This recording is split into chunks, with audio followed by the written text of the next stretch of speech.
Hello friends, आजको हाम्रो डिस्कसनको topic चाहिँ प्रोडक्सन पोसिबिलिटी कर्भ भन्ने छ। प्रोडक्सन पोसिबिलिटी कर्भको कन्सेप्टलाई बुझ्नुपर्दा मानौँ कुनै एउटा इकोनोमीमा सर्टेन रिसोर्सेस अभाइलेबल छ र त्यो रिसोर्सेसलाई युटिलाइज गरेर अर्थात् युज गरेर दुईवटा कमोडिटीहरू प्रोड्युस गर्दैछ इकोनोमीले र त्यो दुईवटा कमोडिटीहरू एक्स र वाई, हाम्रो केसमा हामीले कम्प्युटर र टेलिभिजन सेट भनिरहेछौँ।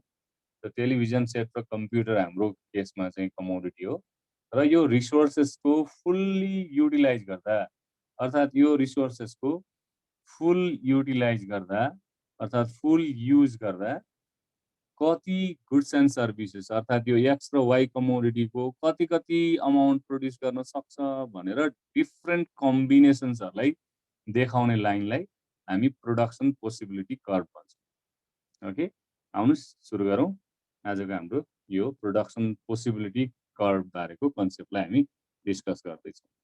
सो यसलाई सबैभन्दा पहिला त यसको कन्सेप्ट के हो, what is production possibility curve भनेर हामी यसलाई डिफाइन गर्ने कोसिस गर्छौँ एकदमै सर्टमा। यो भनेको प्रोडक्सन पोसिबिलिटी कर्भ अर्थात् हामी सर्ट फर्ममा पीपीसी लेख्छौँ। PPC is the line joining, यसले जोइन गर्छ, केलाई जोइन गर्छ, joining the various line joining the various combinations के को combinations, the combinations of two commodities, दुईवटा commodity को different combinations of two commodities that the economy can produce,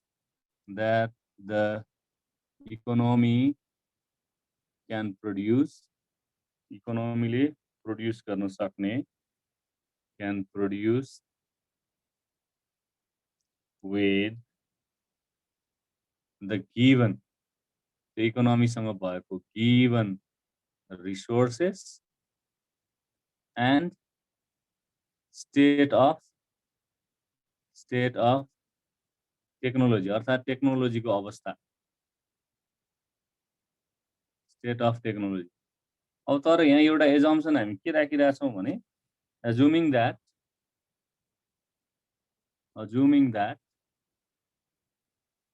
the resources अर्थात् सबै भयभरका सबै assuming that all the resources सबै रिसोर्सेसहरू all the resources are fully utilized सबै fully utilise गरिएको छ भन्ने एजम्पसनमा चाहिँ डिस्कस गर्दा छ। भनेपछि हामीले यहाँ के बुझ्नु पर्यो त भने यो एउटा लाइन हो जसले के कुरालाई जोड्छ त भने joining the various combinations, different कम्बिनेसन्सहरूलाई जोड्छ। के को कम्बिनेसन्स भन्दा दुईवटा कमोडिटिजहरूको कम्बिनेसन्सहरूलाई जोड्छ। ओके, जुन चाहिँ एउटा इकोनोमीले आफूसँग भएको रिसोर्सेस र आफूसँग भएको स्टेट अफ टेक्नोलोजी भनेको टेक्नोलोजीको अवस्थाबाट उसले प्रोड्युस गर्न सक्छ। जस्तै तपाईँ एकछिन टेबलमा हेर्न सक्नुहुन्छ, टेबलमा त्यहाँ डिफ्रेन्ट पोसिबिलिटिजहरू छ आफूसँग भएको इकोनोमीसँग भएको रिसोर्सेसबाट प्रोड्युस गर्न सक्ने डिफ्रेन्ट प्रोडक्सन पोसिबिलिटिज अर्थात् उत्पादनको सम्भाव्यता भनेर ABCDEF गरेर डिफ्रेन्ट कम्बिनेसन्सहरू छ र यदि त्यो इकोनोमीले ए भन्ने कम्बिनेसनमा बसेर प्रोडक्सन गर्यो भने कति टेलिभिजन सेट र कति कम्प्युटर प्रोड्युस गर्न सक्छ, बी भन्ने कम्बिनेसनमा कति, सीमा कति भनेर यसरी डिफ्रेन्ट कम्बिनेसन्सहरूलाई हेर्छौँ हामी। र त्यसको लागि यो टेबल बनाउने तरिका चाहिँ यस्तो छ, जेरोबाट सुरु गर्छौँ हामी, 0 1 2 3 4 5 गर्दै यसरी के गर्छौँ त भन्दा टेलिभिजन सेट्सको अमाउन्ट बढाउँदै लैजान्छौँ। यहाँ यो तीनवटा जेरोको मतलब के हो, यो चाहिँ थाउजन्ड्समा हो है, यो 1000 हो, यो 2000 हो, 3000 4000 र 5000 भनेको यहाँ दुईवटा जेरोको मतलब 100मा हो भने त्यो कसरी क्यालकुलेट गर्ने त भन्दा यहाँ सबभन्दा सुरुमा हामी जेरोबाट सुरु गर्छौँ, 0 र 5 लाई जोड्छौँ। 0 र 5 लाई जोड्दाखेरि यो 9 हुन्छ, सरी यो 5 हुन्छ, यो 5 हुन्छ, 0 र 5 लाई जोड्दा ओके 5 हुन्छ, 5 र 4 लाई जोड्दा यो 9 हुन्छ ओके, यो 9 भयो यहाँ। त्यस्तै गरेर 9 र 3 लाई जोड्यौँ हामीले र यो चाहिँ 12 भयो। त्यस्तै गरेर 12 र 2 लाई जोड्यौँ र यो हाम्रो 14 भयो। अनि 14 र 1 लाई जोड्यौँ अनि यो हाम्रो 15 भयो। ओके, यसरी हामीले यो टेबललाई कम्प्लिट गर्छौँ। भनेपछि हामीले यहाँ के देख्यौँ भने यदि इकोनोमी ए भन्ने कम्बिनेसनमा बसेर प्रोड्युस गरिरहेछ भने उसले कति त भन्दा 1500 युनिट्स कम्प्युटर प्रोड्युस गर्न सक्छ। त्यति बेला टेलिभिजन सेट प्रोडक्सन 0 हुन्छ। अनि अब यदि सबै रिसोर्सेसहरू यदि टेलिभिजन सेट प्रोड्युस गर्नलाई युज गर्यो भने 5000 युनिट प्रोड्युस गर्न सक्छ टेलिभिजन सेट। त्यति बेला कम्प्युटरको प्रोडक्सन कति त भन्दा 0 हुन्छ। र अब होइन यदि इकोनोमीले बी भन्ने कम्बिनेसनमा बसेर प्रोडक्सन गर्छ भने त्यति बेला 1000 टेलिभिजन सेट र 1400 कम्प्युटर्स प्रोड्युस गर्न सक्छ। यसरी यहाँ डिफ्रेन्ट कम्बिनेसन्सहरू छ। डिफ्रेन्ट कम्बिनेसन्स दुईवटा कमोडिटीको टेलिभिजन सेट र कम्प्युटरको। ओके, यो डिफ्रेन्ट कम्बिनेसन्सहरूलाई जोडेर यदि यसलाई प्लट गर्दा ग्राफिकल्ली प्लट गऱ्यो भने डिफ्रेन्ट कम्बिनेसन्सहरू आउँछ र त्यो कम्बिनेसन्सहरूलाई जोड्यो भने एउटा लाइन आउँछ जसको नाम चाहिँ प्रोडक्सन पोसिबिलिटी कर्भ हो। अब यो प्रोडक्सन पोसिबिलिटी कर्भ बनाउनुभन्दा पहिला हामीलाई केही एजम्सन्सहरूको बारेमा डिस्कस गर्नुपर्ने हुन्छ यहाँ। सो यो कन्सेप्ट अर्थात् प्रोडक्सन पोसिबिलिटी कर्भ चाहिँ यो सडन एजम्सन्सहरू राखेर हामी डेभलप गर्छौँ र त्यो एजम्सन्समा चाहिँ फर्स्टमा के हो त भने अघि नै हामीले भनिसक्यौँ त्यहाँ चाहिँ कतिवटा कमोडिटी भनेर। त्यो दुईवटा मात्रै कमोडिटी छ। त्यसैले the economy produces, okay, the economy, त्यो इकोनोमीले द इकोनोमी प्रोड्युसेस कति प्रोडक्सन गर्छ त भन्दा produces only 2 commodities, only 2 commodities, दुईवटा मात्रै कमोडिटीहरू प्रोड्युस गर्छ इकोनोमीले भनेर एजम्सन, एउटा एजम्सन त्यो भयो। अर्को हामीले त्यहाँ माथि फेरि पनि के भनिसकेका छौँ भने देयर इज फुल इम्प्लोइमेन्ट भनिसकेका छौँ। Okay, there is full employment. Full employment इकोनोमीमा इम्प्लोइमेन्ट भनेको मतलब रिसोर्सेसहरू चाहिँ के छ त भन्दा फुल्ली युटिलाइज भएको छ। There is full employment of resources of the available resources अर्थात् सिम्पली अफ एभाइलेबल रिसोर्सेस भनिरहेको छ। फुल्ली युटिलाइज एभाइलेबल रिसोर्सेसहरूको फुल युटिलाइजेसन छ। अनि त्यसपछि अर्को के हो त भने टेक्नोलोजीको पनि कुरा गरेको थियौँ हामीले अघि। टेक्नोलोजीमा के हुन्छ भन्दा no change during the period of our analysis, no change in state of technology. State of टेक्नोलोजीमा चेन्ज हुँदैन भनेर। सो स्टेट अफ टेक्नोलोजीमा नो चेन्ज। अनि त्यसपछि गएर अर्को हामीले त्यहाँ के भन्यौँ भने अर्को चाहिँ रिसोर्सेसलाई हामी के गर्न सक्छौँ, एउटा चिजको प्रोडक्सनबाट अर्को चिजमा ट्रान्सफर्म गर्न सक्छौँ। त्यसैले हामी यहाँ एजम्सन के राख्छौँ भने resources can be transform. Okay, transform from one use to the other, from one use to the other, एउटाबाट अर्कोमा हामी चेन्ज गर्न सक्छौँ भने। ओके, अनि यो एजम्सन्सको बेसिसमा यो टेबलको हेल्पबाट हामी अब के गर्दैछौँ, यसको ग्राफिकल रिप्रेजेन्टेसन गर्दैछौँ।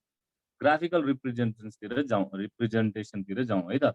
ओके, हेर्नुहोस् त हामीले यो एक्स एक्सिसमा टेलिभिजन सेटलाई राखेका छौँ, वाइ एक्सिसमा कम्प्युटरलाई राखेका छौँ। अब हाम्रो यो कम्बिनेसन्सहरू चाहियो हामीलाई। फर्स्ट कम्बिनेसन कति छ भन्दा फर्स्ट कम्बिनेसन त हामीले ए भन्ने कम्बिनेसनमा अघि नै भनिसक्यौँ। त्यति बेला टेलिभिजन सेट 0 हुन्छ र 1500 कम्प्युटर प्रोड्युस हुन्छ भनेर भनिसक्यौँ। त्यसपछि हामीले बी भन्ने कम्बिनेसन भन्यौँ।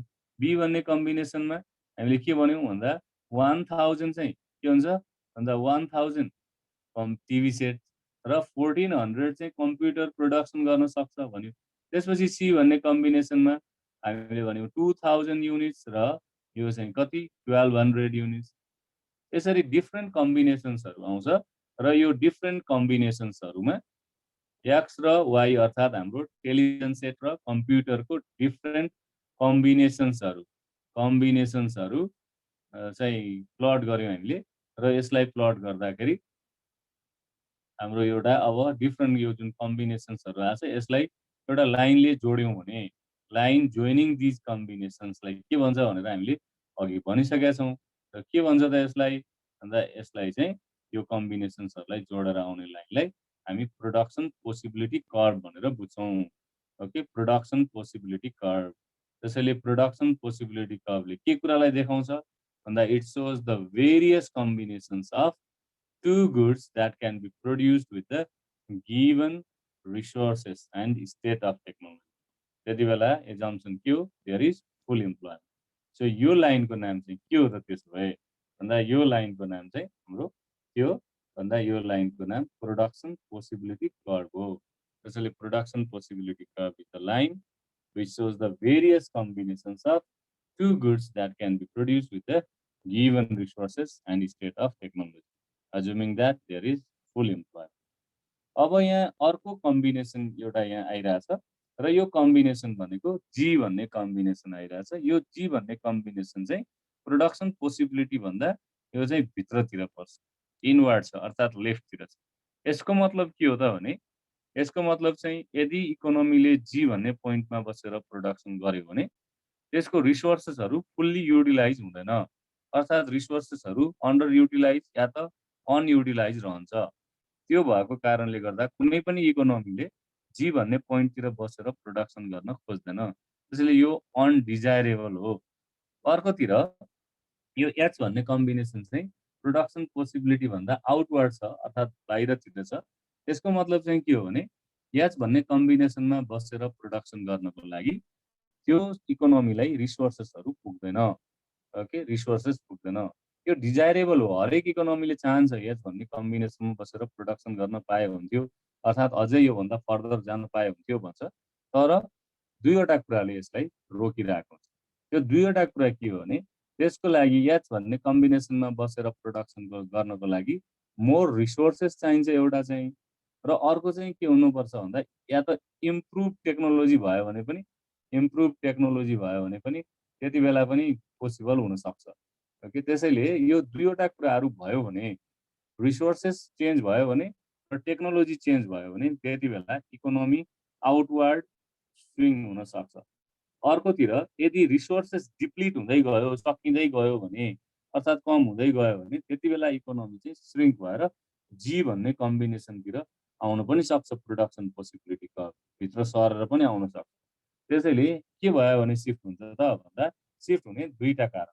यसरी बाहिर जाने कारण चाहिँ के हो त भन्दा यसरी बाहिर जाने कारण भनेको के रहेछ त भन्दा यो चाहिँ एउटा इन्क्रिज इन रिसोर्सेस रहेछ। ओके, म यहाँ लेखिरहेको छु, यो चाहिँ चेन्ज इन